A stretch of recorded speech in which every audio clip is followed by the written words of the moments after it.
या सगळ्या ट्रीटमेंटमध्ये तुम्ही मगाशी म्हणालात, मॅडमही म्हणाला की सातत्य खूप गरजेचं आहे. त्याच्याबद्दल काय सांगाल? सातत्य म्हणजे काय, जर आपल्याला एखादी गोष्ट करायची तर ती वारंवार करणं गरजेचं असतं, निष्ठेने करणं गरजेचं असतं. सध्याच्या काळात काय होतं, आपल्या प्रायोरिटीज चुकतात, आपण भलत्याच गोष्टी करत राहतो आणि मग जी आवश्यक गोष्ट आहे तिला कारण सांगतो.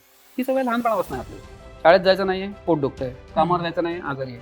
बरं, कामावर मी का जातोय, मला 2 पैसे मिळाले पाहिजे, बेटर लिव्हिंग. शाळेत मी का जातोय, मला ज्ञान मिळालं पाहिजे. पण जे करायचंय ते मला त्यावेळेला करायचं नाही.